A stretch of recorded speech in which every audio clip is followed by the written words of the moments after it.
हाँ तो देखो, चैप्टर है आपका भूषण जी का, है ना। इसका शीर्षक है शिवा शौर्य।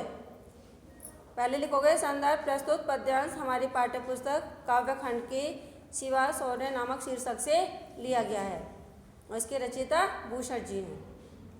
ठीक है, आगे प्रसंग लिखोगे, इसमें शिवाजी ने अपनी वीरता का कैसे दिखाई उसके बारे में वर्णन किया गया है। व्याख्या। साज चतुरंग सैन अंग में उमंग धार, सर्जा शिवाजी जंग जीतन चलत हैं। भूषण भनत नाद बिहद नगारन के, नदी नद मद गैवरन के रलत हैं। ऐल फैल खेल भैल खलक में गैल गैल, गजन की ठैल पैल सैल उलसत हैं। तारा सो तरन धूर धारा में लागत, जिमी थारा पर पारा पारावरियों हलत है। भूषण जी कहते हैं शिवाजी, चतुरंग माने चार प्रकार की, सैन माने सेना को तैयार करके, चार प्रकार की कौन कौन सी, घोड़े पर, हाथी पर, पैदल और रथ पर, चार प्रकार की सेना उन्होंने सजाई। सेना को सजाकर, साज माने सजाकर, अंग में उमंग को धारण करके बड़ी वीरता के साथ सर्जा शिवाजी युद्ध जीतने के लिए चल दिए। जंग माने युद्ध जीतने के लिए चल दिए। भूषण भनत नाद वेद नगारन के, और युद्ध के अब नगाड़े बजने लगे। भूषण जी कहते हैं वहाँ पर जाकर युद्ध के नगाड़े बजने लगे और गैवरन माने हाथियों की कनपटी से मद नदी नालों के समान मद बहने लगा, यानी कि तरल पदार्थ उनकी कनपटी से निकलने लगा। ऐल फैल खेल भैल खलक में गैल गैल, यानी कि गली गली में, खेल भैल माने खलबली मच गई, गैल गैल माने गली गली में सेना को देख करके, खलक माने सेना को देख करके खलबली मच गई। गजन की ठैल पैल सैल उलसत है। हाथियों की ठैल पैल माने धक्का मुक्की से, सैल माने पर्वत भी उखड़ गए। हाथियों की धक्का मुक्की से पर्वत भी उखड़ने लगे, उलसत माने उखड़ने लगे। और धूल इतनी उड़ने लगी उनके भागते, सेना को भागते भागते, कि तारा सो तरन धूर धारा में लगते, यानी कि जो सूर्य है, तरन माने सूर्य कैसा लगने लगा, वो भी तारे के समान दिखाई देने लगा। इतनी चारों तरफ धूल छाने लगी पृथ्वी पर कि सूर्य भी एक तारे के समान दिखाई देने लगा।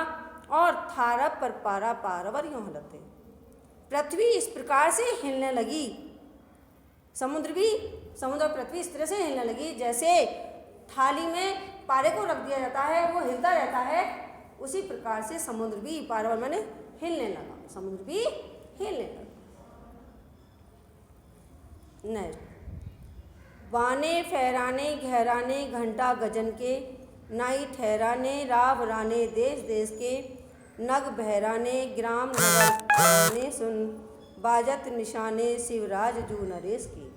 हातिन के हौदा उकसाने कुंभ कुंजन के, भौन को भजाने अली छूटे लटकेश के, दल के दरानते कमट करारे फूटे, केरा के से पात बेहराने फन शेष के। तो देखिए, जब हाथी शिवाजी की जीत हो गई तो शिवाजी की जीत के झंडे, बाने माने झंडे फहराने लगे, और हाथियों के गले में जो घंटे पड़े हुए थे वो भी बड़ी तेजी के साथ बज रहे थे। और किसी भी देश का राजा, देश माने किसी भी देश का राजा, रावराने माने राजा, उनके आगे नहीं ठहर पा रहा, कोई भी नहीं रुका था, किसी भी देश का राजा उनके आगे नहीं टिक रहा था। नग बहराने ग्राम नगर पराने सुन, बाजत निशाने शिवराज नरेश के। और जब शिवाजी की जीत हो गई तो गांव गांव में, नगर नगर में सभी यही सुनने लगे, यानी कि उनकी जीत के, शिवाजी के जीत के नगाड़े बज रहे थे। निशाने माने नगाड़े, नगाड़े बज रहे थे। शिवराज माने शिवाजी, राजा शिवाजी के, नरेश माने राजा के, मतलब जीत के नगाड़े बज रहे थे। अब हाथिन के हौदा उकसाने कुंभ कुंजर के, यानी कि हाथियों के हौदों को उकसाया गया, फिर उनको उत्साहित किया जा रहा था। तो जो उनके कनपट्टी पे जो मध बह रहा था उस पर अली माने भौरे बैठे हुए थे। वो इस प्रकार से छूटे एक साथ जब भागे हाथी, कैसे छूटे कि ऐसे लग रहे थे जैसे किसी की केस झूल रही, लहरा रही। एक साथ लड़ी की लड़ी भौरों की इस प्रकार से भौरे मतलब हाथियों के कनपट्टी से छूटकर भागी। दल के दरारंते कमट करारे फूटे। सेना की धमक से, सेना की दरार माने धमक से, कमट माने कछुए की कमर भी फट गई। सेना जब भाग रही थी तो कछुए की कमर भी फट गई। केरा के से पात गराने फन शेष के, और केला के पत्ते के समान शेष नावों के फन भी कुचल गए। जो भी इस रास्ते में पड़ रहे थे वही उनके आगे कुचले हो जाते थे, यानी कि शेषनाग के फन भी कुचल गए। कैसे? केला के पत्ते के समान वे शेषनाग के फन भी कुचल गए। ठीक है, आपको दोनों ही करने, वेरी वेरी इंपॉर्टेंट है।